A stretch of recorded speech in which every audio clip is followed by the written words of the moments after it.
and welcome to Community Candor. Thank you so much for joining us today. My name is Renee Kent, Director of Special Projects here with Communities First.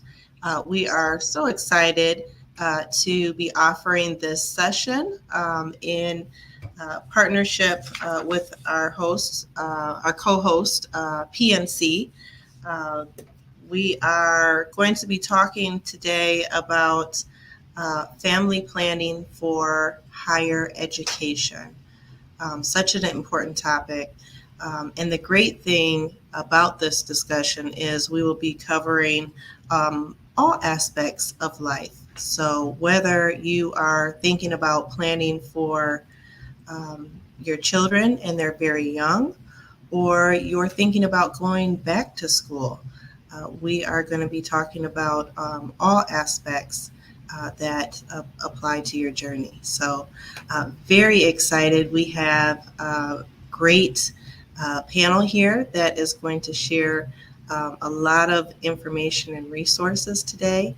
And before I introduce them, I just want to take a moment to talk about Community Candor, why we're doing this, and just a brief introduction of Communities First. So we launched Community Candor in 2020, really right before the pandemic hit. And our goal for Community Candor was to bring folks together in the community and have candid conversations, share knowledge, share resources. And we found that we did, after doing one in-person event, everything shut down. And there was even more of a need to connect. And so we have been doing virtual sessions since 2020, bringing information and resources and connecting them with the community. And so we are glad that we have this platform and this opportunity to do this. And just a little bit about Communities First. We're a nonprofit organization, and we have been doing this work since 2010. Our mission is to build healthy, vibrant communities through economic development, affordable housing, and innovative programming. And this is just one of the ways that we look to connect with the community. So enough about who we are and why we started this, and let's get into today's topic. So let's begin by introducing our speakers that we have joining us. I'll go ahead and start with Antoine Little from PNC. If you could just introduce a little bit about yourself and the organization you represent. Thank you. Good afternoon, everyone, and thank you for having me on this presentation today. My name is Antoine Little. I am a financial wellness consultant with PNC. I've been with PNC since 2020. However, in the financial services industry since 2004. Glad to be here, and thank you for having me. Thank you. We're glad that you're here with us. And I'm going to ask Ashley Martin, also from PNC, to introduce yourself. Hi, everyone. I'm Ashley Martin. I work in Flushing at the branch here, and I've been with PNC for 12 years. I want to thank you all for having me, and please feel free to ask me any questions. Thank you, Ashley. Great to have our financial partners joining us for this conversation. Also excited to introduce or have Rob McCullough introduce himself, who's joining us from U of M Flint.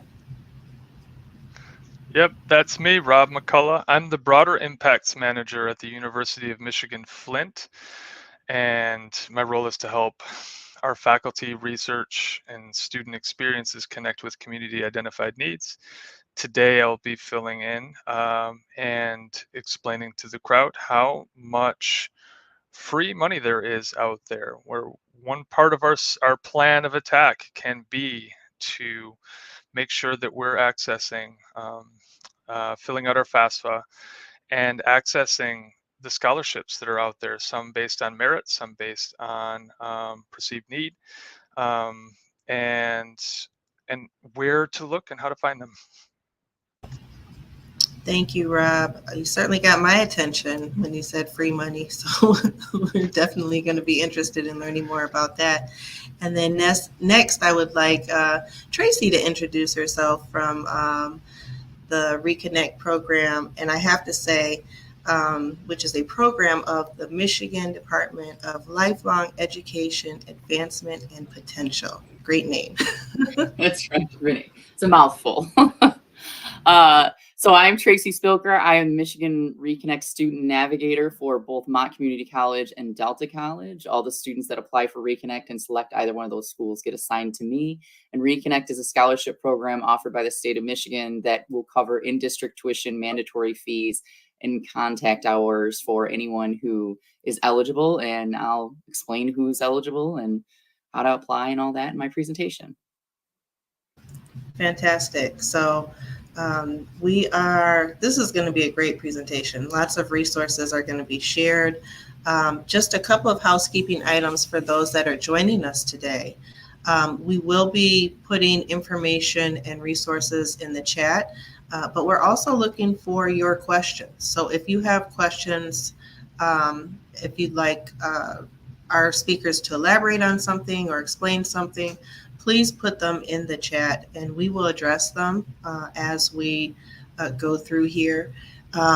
If for some reason you're reconnecting after the live portion of this program has ended, we're also providing contact information in the chat. So you can always follow up and our speakers either directly or through the general information contacts that they're providing. So just a reminder, please share your questions. We're also going to be plugging a survey that we would like you to fill out. If you complete the survey, there are materials and resources that the speakers have provided that we will send you. For example, PNC has provided a participant guide. And so we'll make sure that we get that out to you, but you have to fill out the survey. So that will be in the comment section. And then I think it's not showing on the screen right now, but throughout the presentation, it will pop up on the screen. So you'll have that information. So please fill that survey out so that we can get you, there it is, so we can get you some additional information and resources.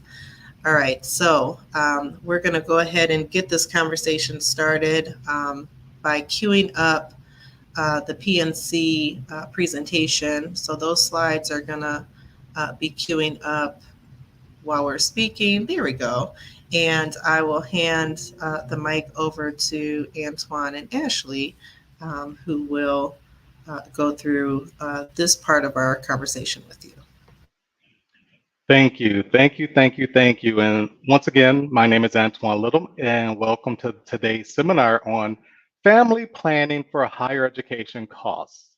One of the things that we can all agree on is that the cost of education is certainly going up.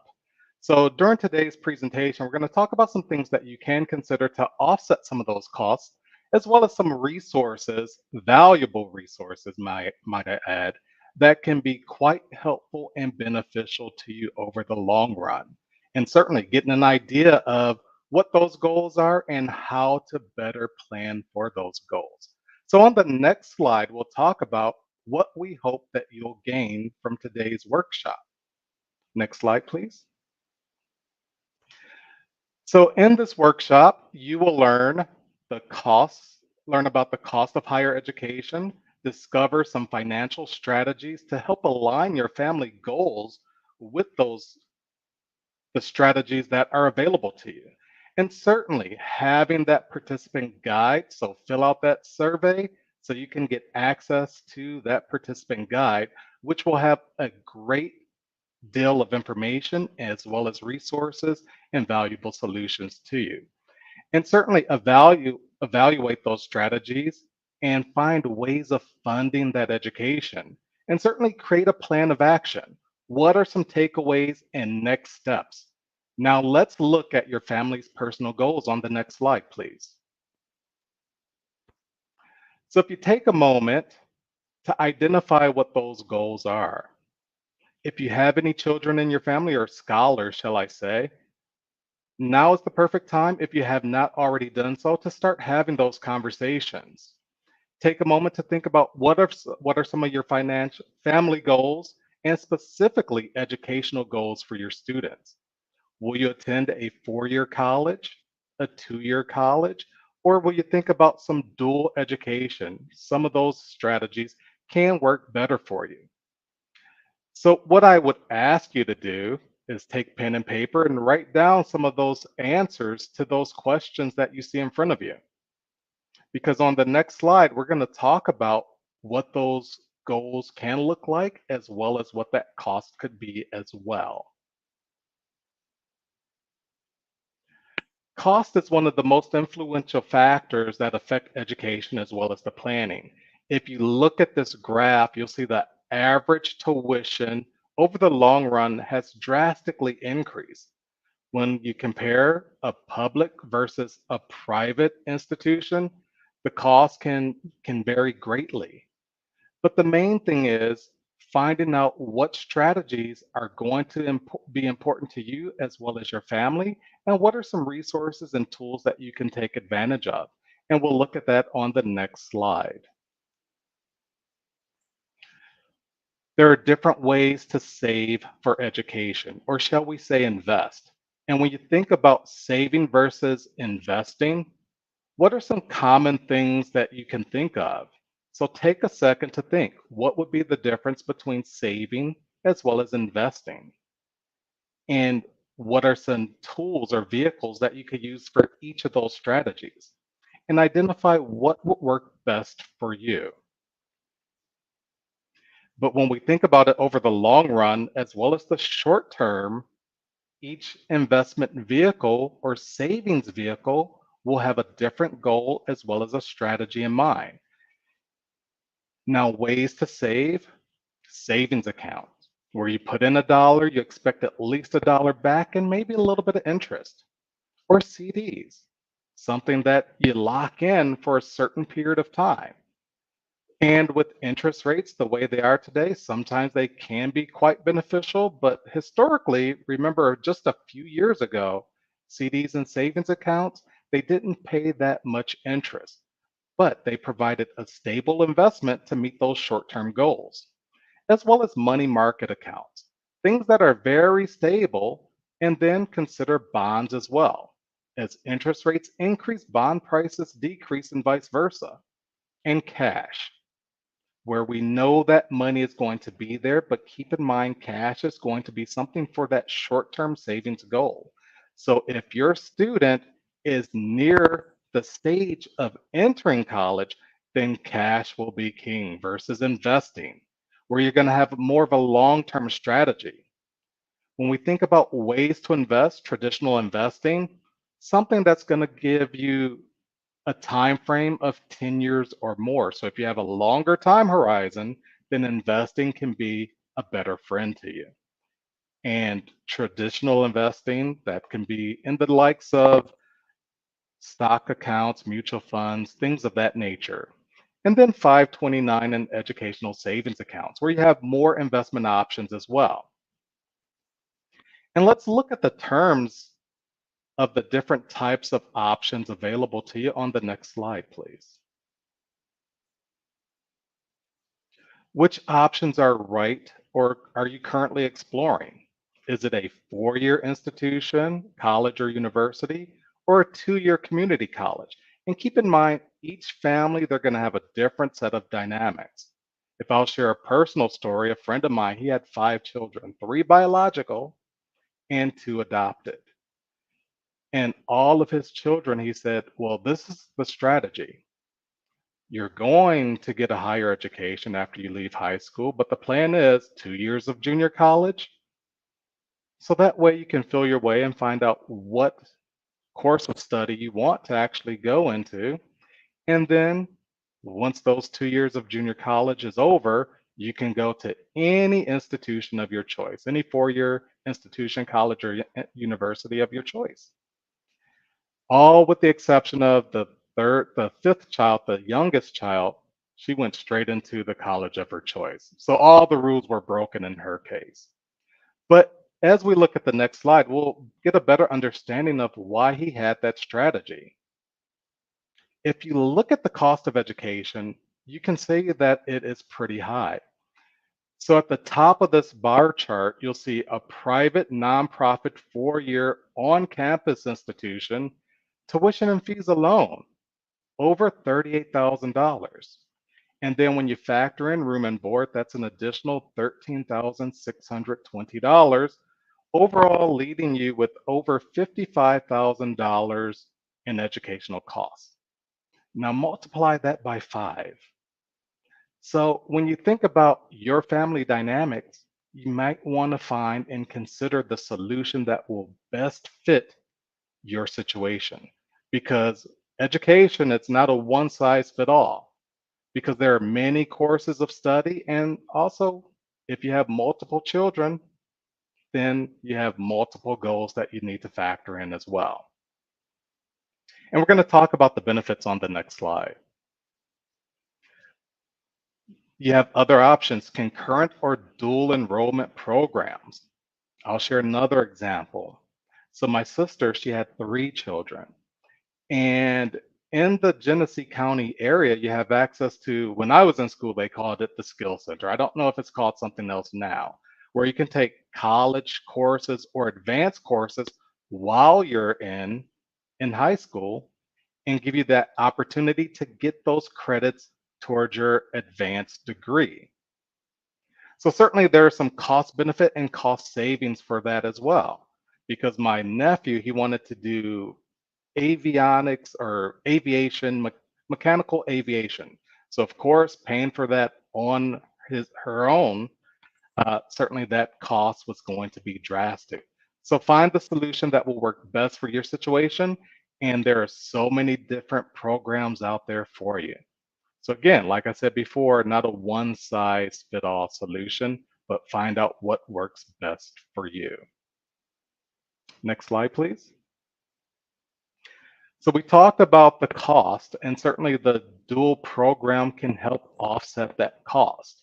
Certainly when we look at the credit hour, $396 on average for a credit hour, that dual program can be a benefit right there for you, because that could be a value or worth $1,584. So consider all of your options. And again, when I was starting school, the rules were a little bit different. The recommendations were a lot different, but as we can see, there are so many solutions out there. My father had his mindset on how he wanted us to go to college and how it was going to be paid for. And his expectations were his expectations, and we had to follow suit. But keep in mind that, you know, as time has gone on, the cost changed drastically as well. So find the right solutions that can save you the most money. And like Rob said, ways of getting free money are out there, and he's going to talk about that later on his part of the presentation as well. Because when you factor in books and supplies, that can really add up. So where we can save is going to be beneficial to us as well. So on the next slide, we're going to talk about where to look. Certainly don't be afraid to go to your high school. If your child is currently in high school, meet with that counselor to find out those solutions as early as possible. So that way you can plan ahead and get on track and start that goal as early as possible. Because we're going to talk about SMART goals, how to make those SMART goals, and what you actually need to consider when creating that SMART goal. And don't be afraid to go to your local community college as well. They have programs and people there that can help you get answers to those questions. Those local public colleges and universities can be your best friend to help you get on track with the solution that will be a best fit for you and your family. And also those dual enrollment programs, they can vary by state. So no matter where you're listening from or where your child may decide to go to school, maybe it's in state, maybe it's out of state, the options are available to each and every one of you that are listening to this program today. Next slide, please. And calculating the cost of college. Things that'll be a factor, Rob is going to talk about the FAFSA, and household income, that's going to be key. Household expenses, including the number of students in the household, will help you get a better idea of what those future costs and what that outlook would actually look like. So things that you'll need to consider, total assets within that household as well. To help start the process, you'll need some important information. And we're going to talk about that important information right there on the next slide. And you might be shocked by what you see, and you may not be shocked. But certainly we do know that the cost of education is increasing, and finding out ways to decrease that cost or access to resources will be key as well. Your student will need to fill out or update this form every year if you want to receive financial assistance by the deadline date. To be sure, check out the federal student aid website, because the deadlines for the school, the state you live in, and they all have a due date. So make sure you meet those deadlines as well. And once again, you'll need to complete that each and every year to receive those benefits. And certainly one thing that may be beneficial, I received it, work study, where your child fill out the financial applications. They may qualify for work study where they work at the school to receive some type of reduced tuition as well. Next slide, please. So we have types of college savings accounts. Traditional savings accounts, think about it. What are a few traditional savings accounts? We have the regular savings, checking, savings, money market, things of that nature. You also have the Roth IRA. One thing to keep in mind with the Roth IRA, it does have certain tax consequences if you do not meet all of the qualifications for the contributions as well as the earnings to be withdrawn tax-free. One, for the Roth IRA, the first contribution have to be made at least 5 years earlier, and you have to reach age 59 and a half or older for any distributions to be withdrawn tax-free. Now, keep in mind, you could always take the principal out without any tax consequences because it's money that you've already paid taxes on, but certainly consider your options very carefully. Then also the 529 plan or the UTMA or UGMA accounts. They can also be beneficial for you as well. But there are some restrictions that you need to be mindful of.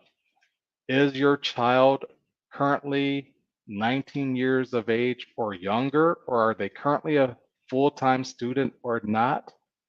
Because how you answer those questions could determine how you may be taxed, if you will be taxed. So those are things that you need to keep in mind as well. So certainly I would say consult with a tax advisor so you do not risk losing any tax benefits that may be more valuable for you among those other resources. And then those education savings accounts. So there are things that you need to consider with those as well. Can you transfer them to another student in the family or any unused monies to another student? So a lot of options that are available to you, but weigh those options carefully as well. And then prepaid tuition. Why would that be important? Well, a few slides ago, we did see that the cost of tuition has done what? It's gone up and gone up quite drastically.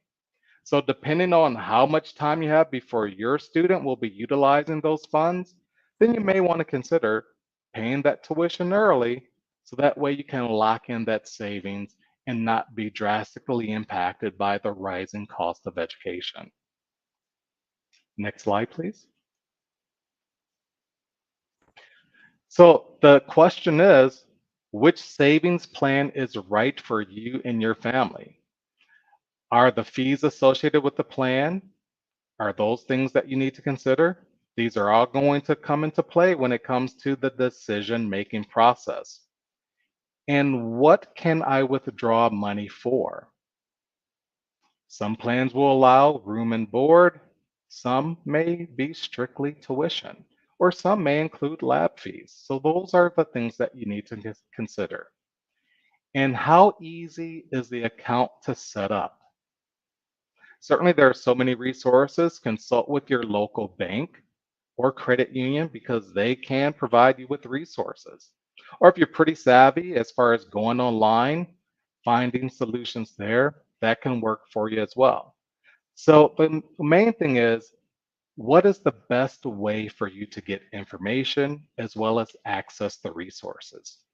Will it be in person, one-on-one with that banking representative or credit union representative, or going online as well?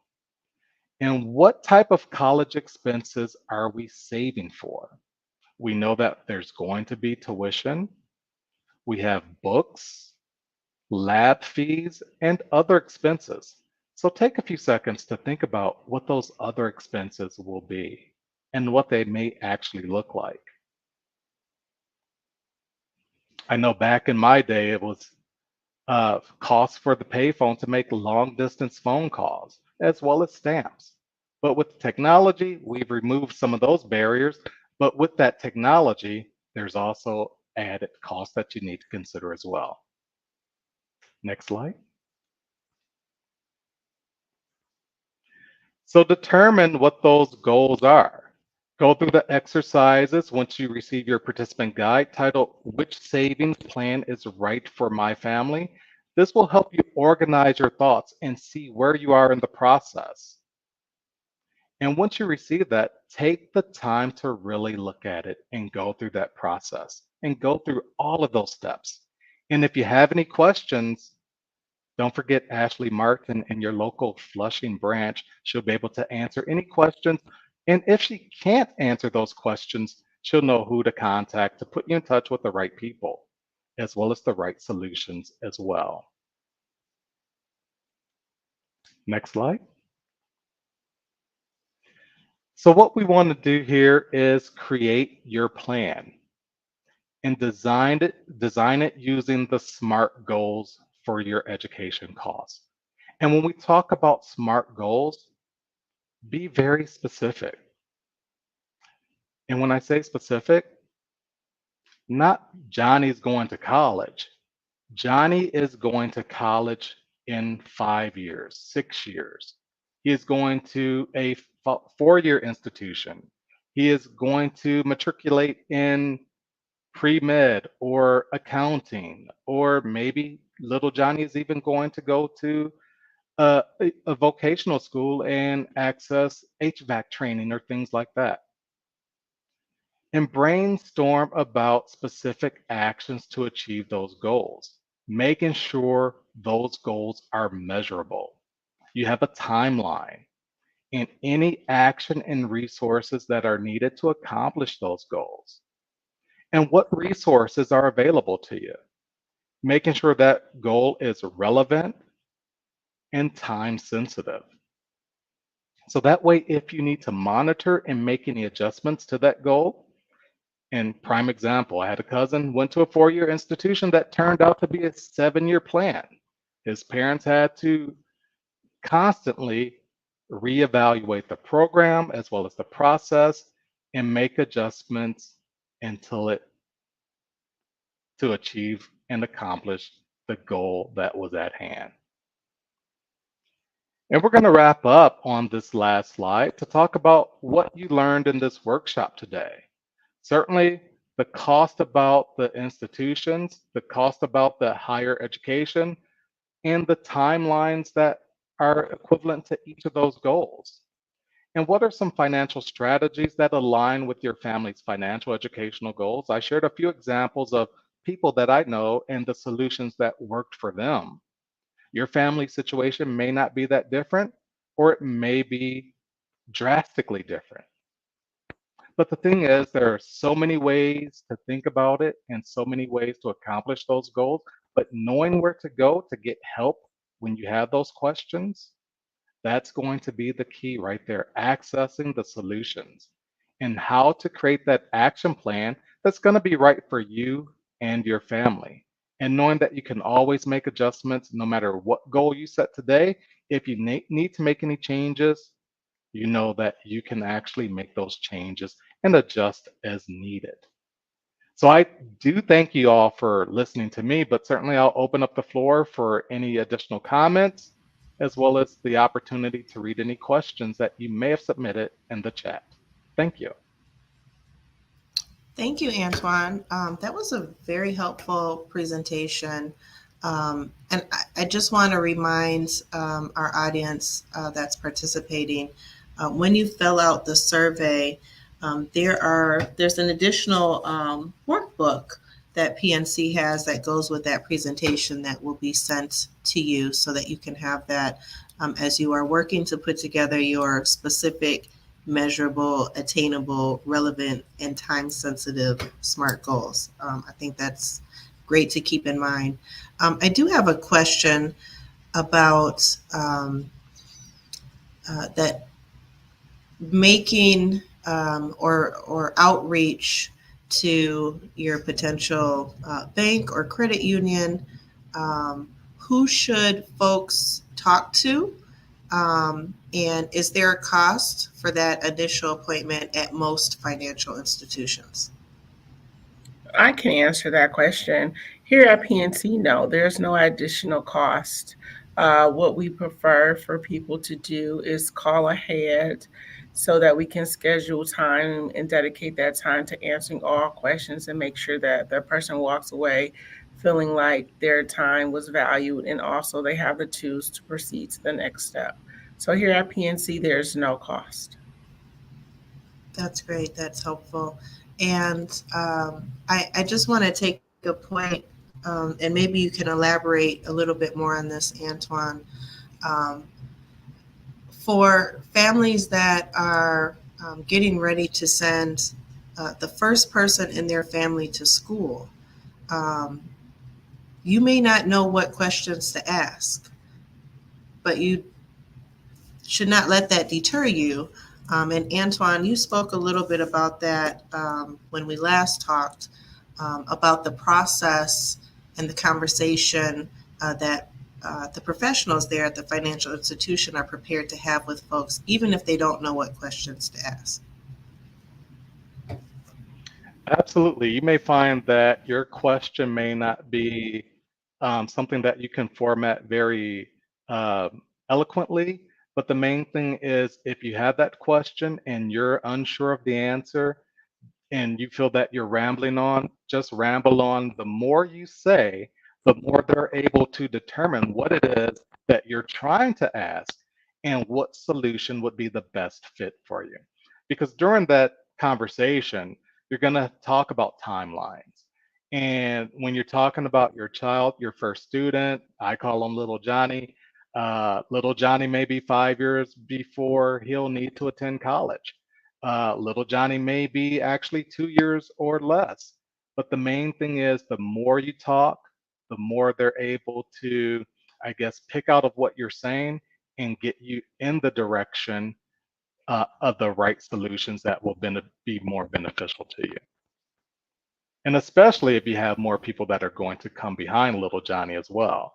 Maybe there's little Susie that's going to be maybe 10 years away from college, but certainly the more you say, the more they can point you in the right direction. That's great. Thank you. Any other comments or questions before we move on to our next speaker? Okay. I am going to go out of order a little bit, if that's okay. I think it makes sense to maybe go into our conversation about the FAFSA and the changes to the FAFSA, and then talk about education options for individuals that are looking to go back to school, if that's okay with our guests. All right.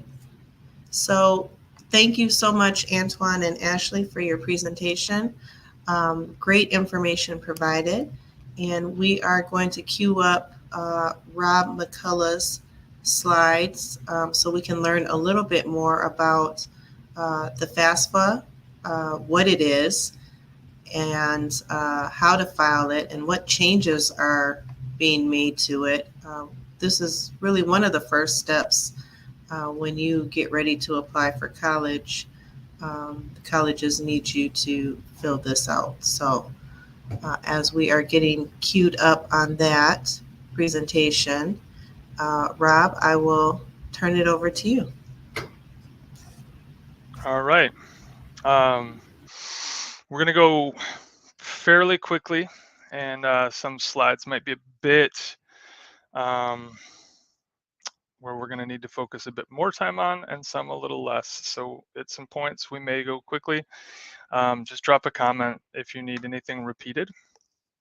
So from U of M Flint, and this is what you need to know about financial aid this year. Next.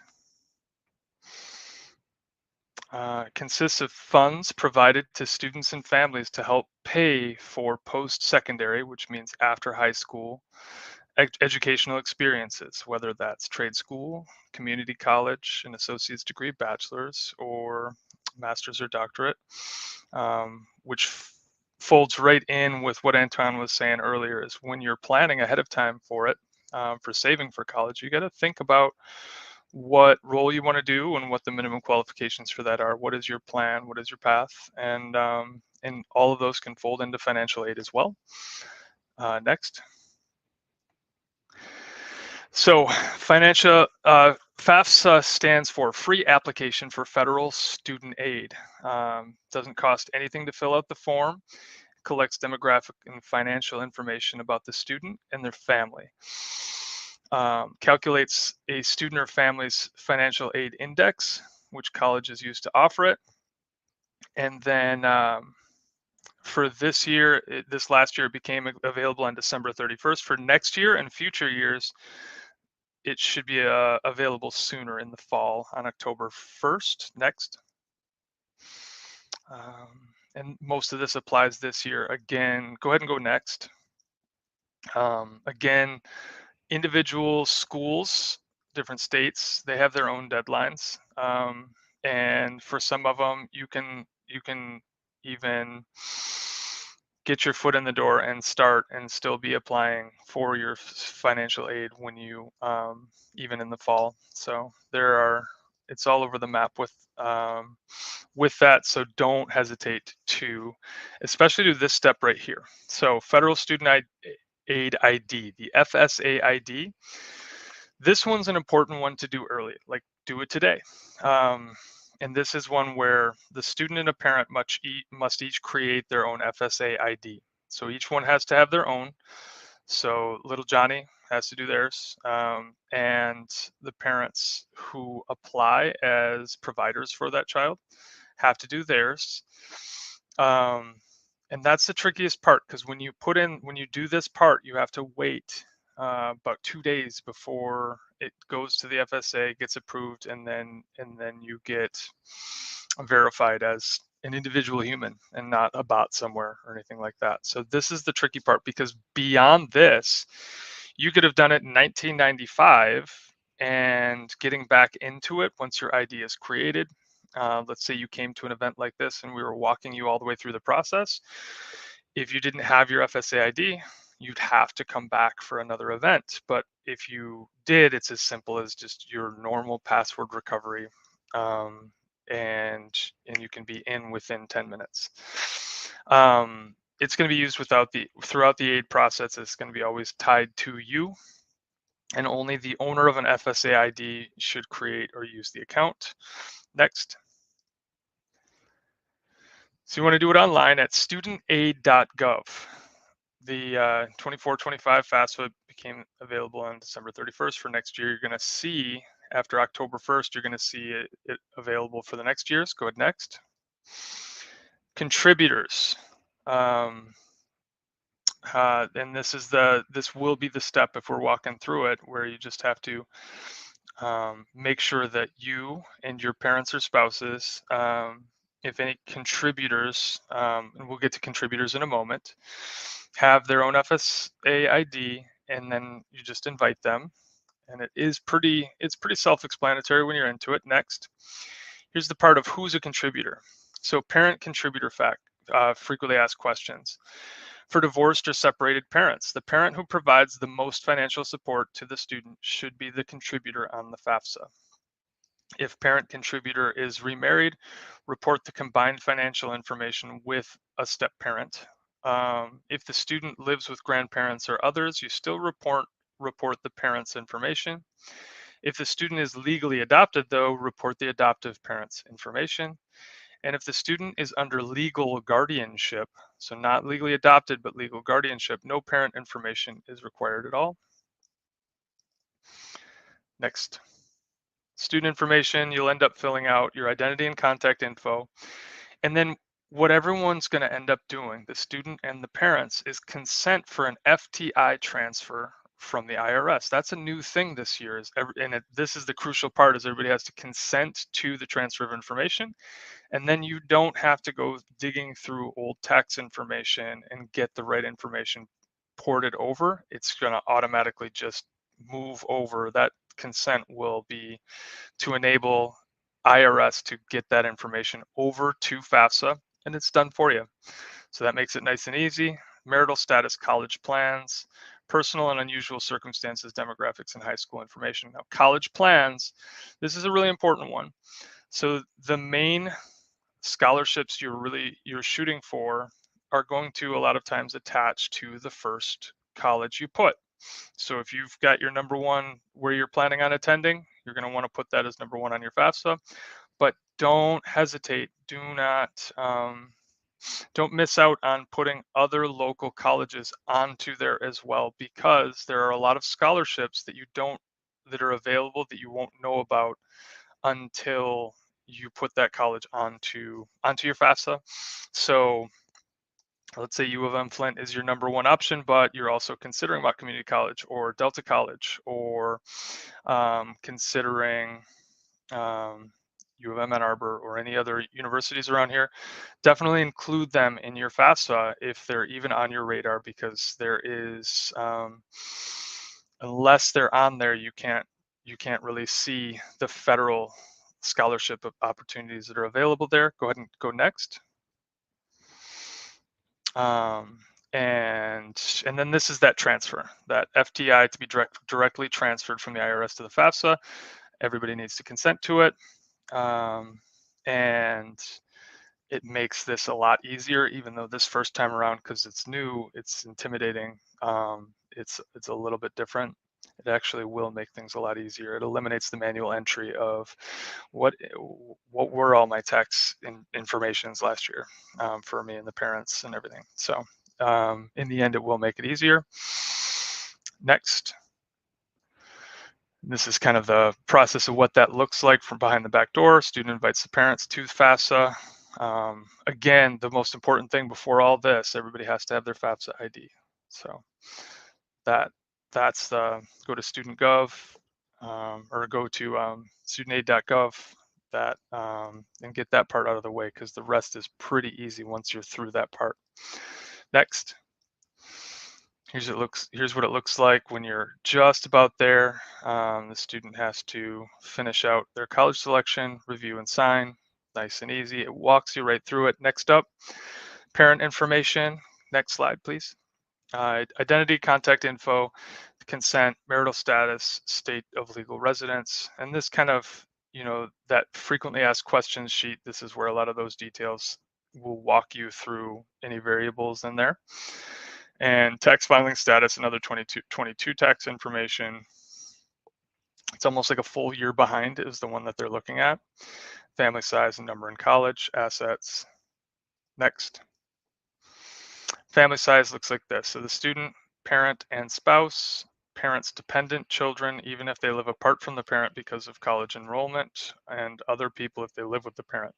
Now for this year, it's considering between July 1st of this year and June 30th of next year. That's the window where they're looking at over 50% of caring for another child. Next up, next slide. And then this is where you're at the end for parent to review, sign, and submit. Next page. And this goes to FPS, and then the results go back to the colleges you select and to the students. Next. cost of attendance. Now, this is a bit of when we're talking about a lot of new programs, like it was just recently announced. State of Michigan is going to be doing support for the attendance of community colleges in the state. You know, even if we end up rolling into a situation where a lot of direct costs are covered, that's wonderful. We're still going to want to make sure that we're saving up for indirect costs. Some scholarships will handle both, some won't. Some forms of financial aid will handle both. Some will only handle the direct costs. Your direct costs are tuition and fees, housing and food if it's on campus, and your indirect costs include housing and food off campus. Your books and supplies, which is no joke. There's a lot to that. They can be really pricey. Personal and miscellaneous expenses for school, and transportation to and from campus. So that's what it ends up costing. And then on the other side, where is the need? So go next slide. The student aid index calculates the FAFSA calculates the evaluation of the students and families' approximate financial resources, and that stays the same. That is person to person, family to family, unit to unit, and that's made up of the student contribution or ability to contribute and the parent's contribution. Next slide, please. And you subtract that student aid index from the cost of attendance of the desired college, and that shows up the financial need. Next.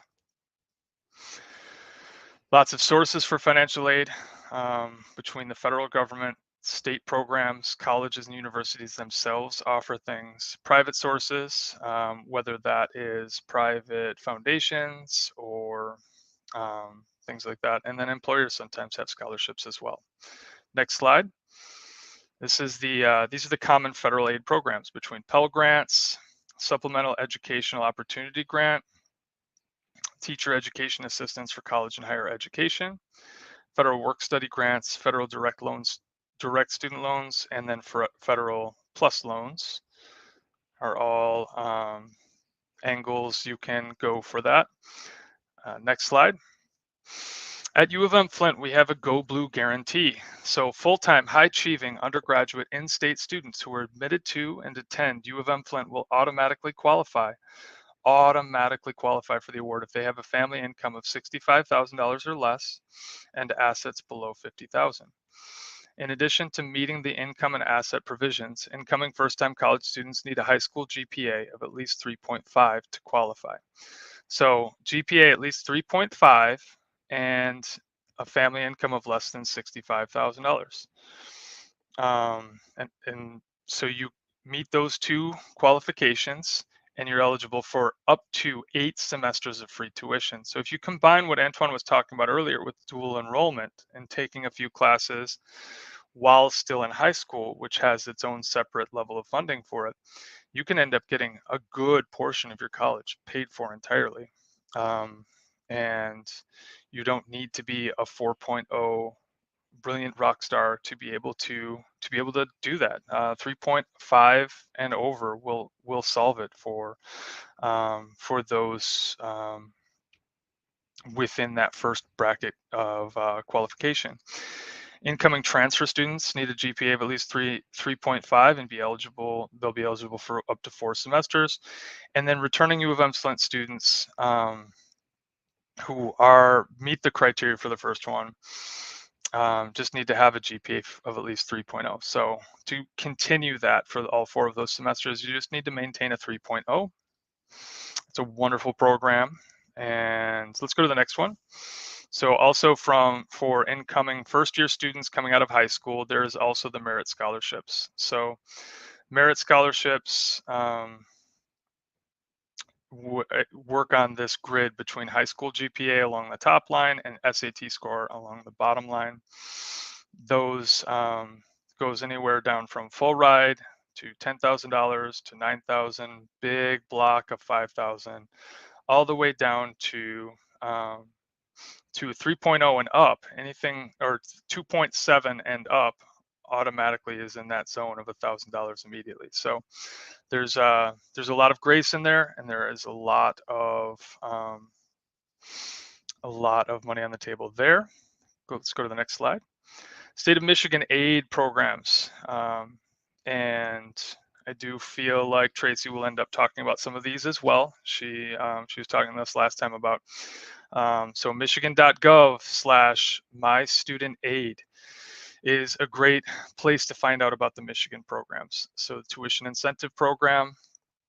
And then these are the ones where I was saying that Michigan uses the first school you list on the FAFSA for the purposes of these ones. So if you're wanting to change that over, make sure you put your first, if you're thinking of changing your plan, make sure you don't forget to go back and change the FAFSA form with what's first to get the right information on how TIP works in the state programs through that Michigan's My Student Aid program. Next slide, please. For Genesee County graduates, Genesee Opportunity, the GO stipend provides Genesee County High School grads with money for college, career training, or certification licensing fees. This one's a really simple one. You just must reside in Genesee County, Michigan, or on a property that is taxed by a Genesee County school district and be a graduate from a high school in Genesee County. Graduates must be enrolled in an eligible training program or post-secondary educational institution and submit an application by the due date. The GO stipend can only be awarded one time and must be used within the first 12 months after graduation or GED completion. It's not based on income or grades. It is funded through a millage approved by Genesee County voters. So it's one that you definitely, no matter what, should apply for if you are considering jumping right from high school to a college or other certification licensing fee or other career training. Next slide, please. Other scholarships are awarded on the basis of merit, skill, or unique characteristic most require an application. Let's go right down to the bottom here. The really excellent resource here is there's a free scholarship search at fastweb.org. So when I come across organizations that say, oh, we have scholarships on the books that people haven't applied for, fastweb.org, I'm trying to push them towards making sure they're on that so that we've got this one-stop shop. So because I bump into regularly folks who say, we have scholarships that nobody's even filled out an essay for. So there's free money on the table all around us. And so if you are planning on continuing education, look out there and you may find that there are very few people you're competing against for some of these scholarships that are out there. Next one, please. So federal student loans are another option. So if we haven't solved all of it, only borrow what's really needed. And that's all I'm going to really say about that. Next up, annual borrowing maximums of federal student loans. This will be available for anybody who's attending today as well. So next slide. Gaps in educational costs, payment agreements will vary from school to school. Federal Direct Plus loan, and then private loans from a lender of your choosing are options as well. Again, what we're trying to do, we're trying to plan ahead of time, and then we're trying to take advantage as well of free money that's out there to get this solved for us. Next up, special circumstances, contact your financial aid office at your college. Everybody has support for these programs on campus that can help you out, and you don't report it on FAFSA. You'll get help on campus where you're at for that. Next slide. If anybody has any questions at all, call 810-762-3444, and you can email our professionals in the financial aid office who are beyond helpful and probably have more answers to any of these questions than I do as well. So now for Tracy, I'll turn it over. Thank you so much.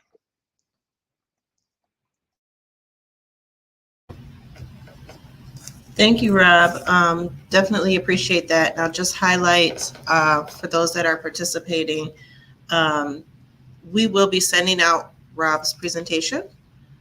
So if you fill out the survey. In addition to the PNC guide, you'll also get Rob's presentation. So make sure you fill that survey out so we can get that to you. And I just want to highlight a few things really quickly that you mentioned. Thank you so much for sharing that information, particularly about the updates to the FAFSA. I just want to highlight the comment about you can create your ID now, because when you go into the financial aid office or you schedule an appointment with the counselor, if you don't have that created already, it takes a couple days, and you'll probably have to reschedule your appointment if you haven't created that. So create it ahead of time so that you're all set. And then, Rob, can you just clarify, did you say fastweb.com or org? I just want to make sure we get the right information out there. Great resource so that people can access scholarships and other information. It is fastweb.org. .org. Okay, so we will make that correction in the comment section, fastweb.org. Check that out so that you can access those resources. Now, Tracy, the floor is yours, because we are super excited to know about these free tuition programs that are available for people who are 21 and up, I believe. The floor is yours. And Eleni will be bringing your Reconnect presentation up momentarily. So there we go.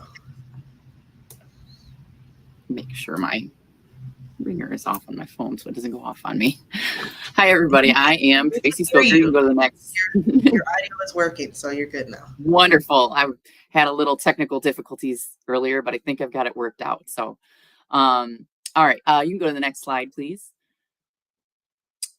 So as we said, I am Tracy Spilker. I'm the Reconnect Student Navigator for Mott Community College and Delta College. I am a lifelong resident of Genesee County. I'm actually a graduate of Mott Community College and U of M Flint, and eventually Eastern Michigan University.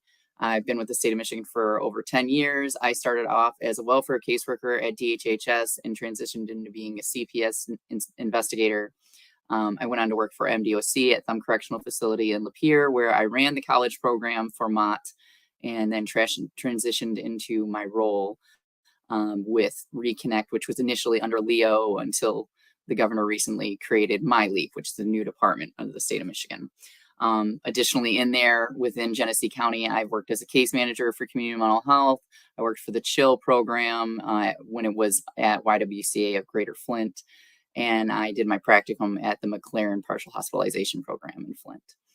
You can go to the next slide there. So Reconnect falls under the state's 60 by 30 goal. That is a goal where we want to have 60% of the state's working age population have a post-secondary credential of some sort by the year 2030, trying to increase prosperity for families, businesses, and communities. Next slide. As you may know, that this actually started off with Futures for Frontliners. During the pandemic, there was that tuition guarantee offered to everyone who was a frontline worker. And then once that ended, because you had to use that, you had to start school by fall of 2021. So after that, Whitmer decided to start Michigan Reconnect, which is basically the same. It covers in-district tuition, mandatory fees, and contact hours for anyone that meets the eligibility criteria at any public community college or travel college in the state of Michigan. And it will cover any Pell eligible program. So to date with Reconnect, we've had over 154,000 applications. We've got 43,000 people enrolled. And so far, over 6,300 people have completed some sort of credential. But that's just a drop in the bucket, because there are millions of people in the state of Michigan that are eligible for this program and don't realize that we exist. So we're trying to get the word out there. So please help us spread the word. Next slide. So Michigan Reconnect, the goals and purpose of it is it's a part of a vision for post-secondary for all. We want to increase adult higher education attainment to meet the state's 60 by 30 goal, close the state's skills gap. The skills gap is basically there's a gap between what the skills that employers need people to have and the skills that the working age population possess. So we're trying to get people to go back to school to, learn those skills so that employers can put them in the jobs that need to be filled. We want to provide individual opportunities for Michiganders to follow their dreams and find better jobs and increase community college enrollment. Next slide. So to be eligible for Michigan Reconnect, over in the blue here, you can see you have to have been a Michigan resident for at least the past year. You have to have graduated high school or got your GED or high school equivalency. When the program first launched, you had to be at least 25 years of age. Temporarily, we have reduced that age limit to 21. However, for persons in the 21 to 24 age group, they would have to start school by the fall of 2024 to get in on this. So if you know anyone that's eligible, please spread the word to them and, encourage them to get in school quickly. For anyone who's interested, Mott is actually having a enrollment event this Saturday, July 20th from 9 a.m. to 2 p.m. I believe they can put the link for that in the chat, so you guys can register to attend that if you want. You could complete the entire process of enrolling and applying for Reconnect, doing your FAFSA at the event that day if you wanted. And then additionally, you just have to have not earned an associate's degree or higher to be eligible for the program. These are literally the only eligibility criteria to be in this program. You do not, it doesn't matter what your income is, you don't even need to be a citizen to be eligible for this program. Additionally, I was going to say something else. You do have to complete your FAFSA application. You don't have to be eligible for anything through the FAFSA. You just have to complete the FAFSA so the school can access your Reconnect. So it gives tuition free, that's in-district tuition, access to local community colleges for adults. It doesn't cover the difference between the in-district and out-of-district tuition costs, but if you get any Pell, your Pell will go towards covering that difference between in-district and out-of-district before it goes towards anything that is eligible to be covered by Reconnect. And additionally, if you don't get any Pell, there's other resources that we can refer you to help cover that. Also with Mott, the difference between their in-district and out-of-district is only $42 per credit hour, so that's not horrible. Some schools are a lot more. It is a last dollar program. That means that if you're eligible for any Pell Grant, that's going to get applied to your tuition bill first. And additionally, the tuition incentive program, if you're eligible for that, that's going to get applied to your bill first before any Reconnect dollars. But then after Pell and TIP, if there's any in-district tuition, mandatory fees, and contact hours that haven't already been covered, that's what Reconnect is going to cover. And then additionally, if your student loans would not, if you decide to take student loans, you don't have to. You can decline them if you want. But none of that money would get touched by for those expenses because Reconnect is going to cover them. And then you just have to do any Pell eligible associate's degree or certificate program, which is the vast majority of the programs offered. You can go to the next slide. As I said before, Reconnect covers your in-district tuition, mandatory fees, which is any fee that is required for that class. As long as that class, as long as your major, your declared major is a Pell eligible program, and this class is going to go towards helping you complete that associate's degree or certificate that's Pell eligible, those fees are going to be covered. And then contact hours. The only cost that Reconnect doesn't cover are some sort of costs that wouldn't go towards a specific class, like if there's maybe a parking fee or something like that. The vast majority of people, especially if you live in district and you're only taking classes that will help you complete your declared major, you're not going to have any costs left over, or you'll have very minimal costs left over after Reconnect. And it doesn't cover books, but as I said, there are other resources that we can refer you to help with that as well. You can go to the next slide. So in here is the link to the Reconnect application. The website is just michigan.gov/reconnect. If you go there, you can apply. You would do your Reconnect application. It's free. It takes 5 minutes to apply. Everyone, this is what I was thinking of earlier and it slipped my mind. If you apply and you meet the eligibility criteria, you're approved. It's not as if some people apply and only certain people get selected to receive it. Everyone that applies, if you meet the eligibility criteria, you're approved for it. The system doesn't even allow you to get to the end of the application if you don't meet the eligibility criteria. So yeah, if you've applied and you got the congratulations screen at the end, you're approved. And then you have to submit your FAFSA application. We'll find out if you're eligible for any Pell. If you are, that gets applied to your tuition bill first. Once the school receives your FAFSA, then they have the ability to access your Reconnect. As Rob mentioned earlier with the state of Michigan, the school that is listed first on the FAFSA is the school that has the ability to access that scholarship program. So you want to make sure you list whatever school you want to be able to access your Reconnect first. Worst case scenario, if you did your FAFSA and didn't do it like that, you can call our customer care center and they would be able to fix it for you. The number for that is 888-447-2687. They're open Monday through Friday, 8 a.m. to 4:45 p.m. And then you just follow your regular process of enrolling in classes at whatever school you've chosen. If you choose Mott or Delta, you get assigned to me. If you choose other schools, you're going to get assigned to a navigator specific to that school. Everyone gets assigned to a navigator, which I'll explain a little more in the next slide or in a future slide. You can go next. Well, here we go. Led right into it. So support from navigators. Everybody gets assigned to a navigator based on what school you choose. And they're going to walk you through, they're going to, help you with, if you need help completing your FAFSA, if you need help with the enrollment process, if you need help identifying other resources, if you're like, I have trouble with childcare or transportation. I've had students who are homeless. I actually have a student who lives in one of the homeless shelters right now in downtown Flint. It's whatever obstacles you need to overcome so you can get in school and stay in school, we're going to help you with that. We'll guide you on the policy of Reconnect so you don't lose your scholarship. If you have poor organizational or study skills, you can tell us and we're going to find resources to help you improve upon those things and link you with staff at the school that, to connect you with resources that the school has to help you with those things as well. So we're basically, I'm like the scarecrow, pointing with go this way, it won't just push you in the right direction to link you with whatever you need to get in school and stay in school. You can go next. And then this is all of the Reconnect navigators. We actually have one more new navigator who is not on here, Valencia Hunter. She just started with us and she is assigned to several schools over on the west side of the state.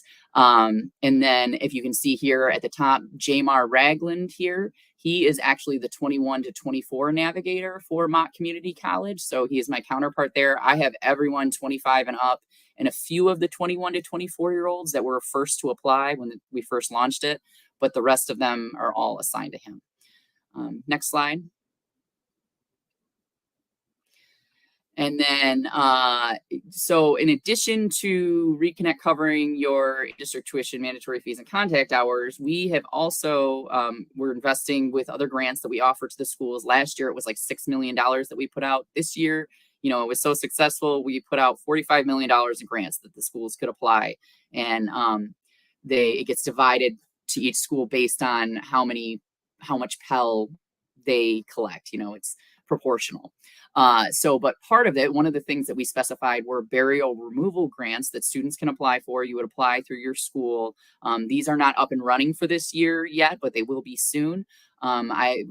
Previously with Mott, they had to apply through the Family Life Center for these. And I will certainly send emails out to everyone, that has applied to inform them when these become available. Last year, it was $550 that people could apply for they could use for anything.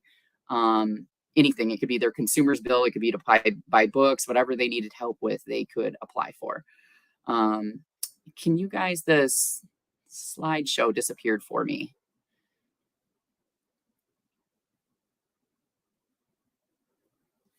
Did it just disappear for anyone else? It did. So I think Eleni's probably working to pull that back up. It's just one of those tech days. It is. But as I was saying, we're going to have these burial removal grants again that Reconnect students will also be eligible to apply for once they become available. I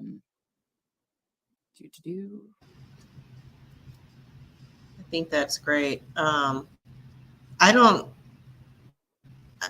know where else you can go or who else is advertising barrier removal grants. I mean, that's huge.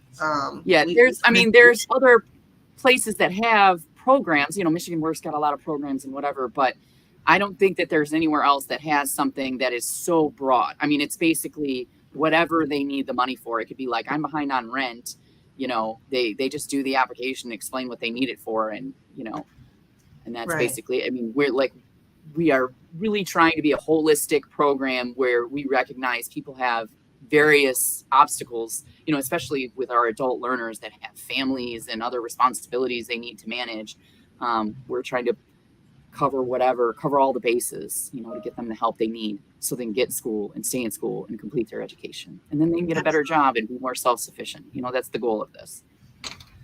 So Eleni's internet went out, so we'll just keep moving forward. I'm going to pull, I have this slideshow on my side so I can at least fantastic. Go over here. I could even share my screen if you want. Can I do that? Can I? Yeah, you can. Okay, hang on 1 second. Let me.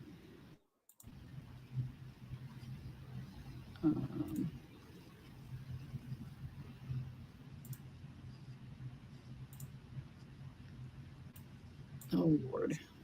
It's always something. It is always something. And if not, I know you can talk us through the relevant points on. Yeah. I'm going to just go here. Where was I?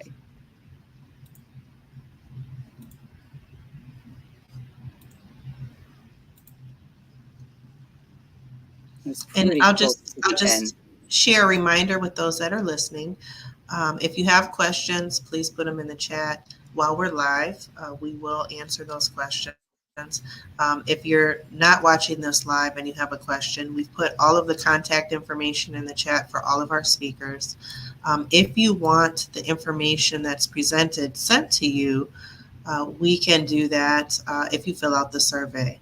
And so we have the survey link in the chat. So make sure that you complete that information so that we can share the resources with you.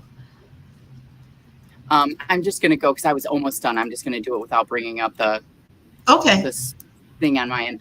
So the next slide was simply just talking about, we have a champion toolkit on our website. If you go to michigan.gov/reconnect and over to the right there, you'll see champion toolkit.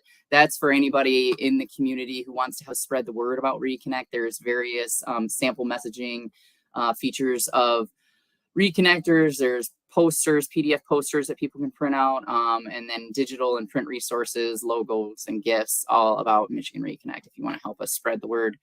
And then and then additionally, anybody that's interested in joining our website, or joining our newsletter, we have a newsletter. The link for that is bit.ly/60-by-30, the number 30-newsletter, if they wanted to get or receive our newsletter. And that's about it. Does anybody have any questions?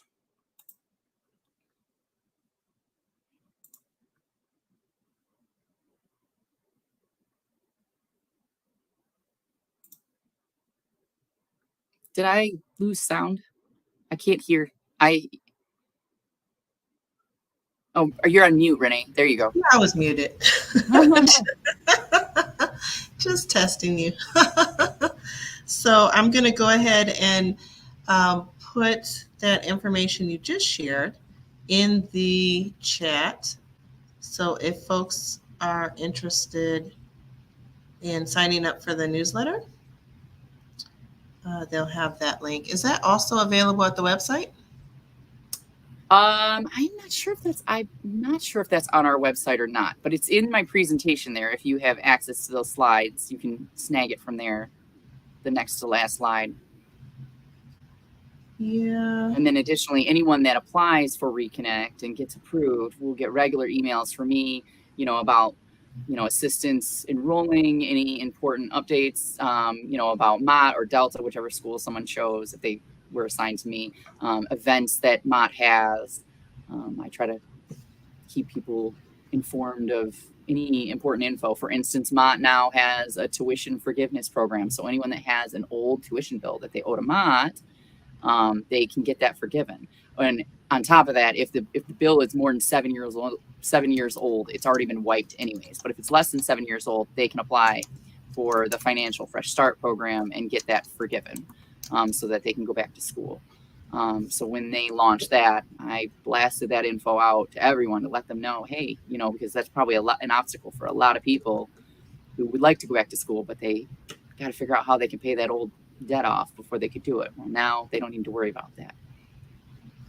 That's huge. Can you repeat that?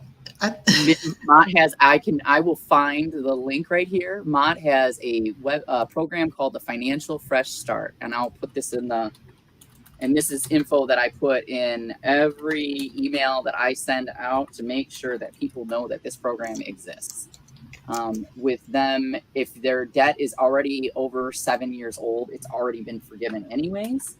But if it's less than 7 years old, they can apply for this and get it forgiven so that they can go back to school. And then if they've applied for Reconnect and been approved, then Reconnect's going to pay for your in-district tuition, mandatory fees, and contact hours. So I just put the link there if you want to share that with everyone. Okay, great. And is that just Mott that has that program? That's just Mott, but in addition to that, because we've seen how beneficial it's been in our area, there might be a couple other schools, I'm not sure, that have programs like this, but it's very few. Something we're hoping for next year's round of grants that the state puts out, in addition to the burial removal grants that I mentioned earlier. We're going to try to specify, ask the schools to please create a program like this. And they could use grant money from us to do that, because we know that that is an obstacle that a lot of people face. So, as we go along, we're constantly just trying to identify what are these barriers that people have to getting back in school, and what can we do to help them overcome those barriers. Yeah, no, that is great. And can you just repeat for those that are just tuning in and might have missed information about the event this weekend? So Saturday, July 20th at Mott in the Prahl College Center, which is the main building where the bookstore is. They are having from 9 a.m. to 2 p.m. one of their Saturday enrollment events. There's also going to be another one on August 10th. I shared the link with you guys earlier. I'm not sure if you put that in the chat there for people. They can go to that link and register, and they can identify what do they need help with. And if they are a prior Mott student, Mott's going to pull their old records and have everything ready as much as they can for that person to assist them there at the event that day. And then additionally, if they register and don't go to the event, Mott's still going to call them afterwards and follow up with them. And I will be there. People can apply for a Reconnect. They can complete their FAFSA with financial aid there. They can do their application to Mott. They might even be able to placement test right there at the event that day, or at least get their placement testing scheduled. So they can have multiple steps of the enrollment process completed within an hour or two. That's fantastic. Thank you. Thank you so much for sharing all of that information, upcoming events that people can attend. And I just want to highlight also that for those that are under 25 that are interested in the program, there was a deadline mentioned. You really need to enroll this fall if you're looking to utilize this program. That is if you are under the age of 25.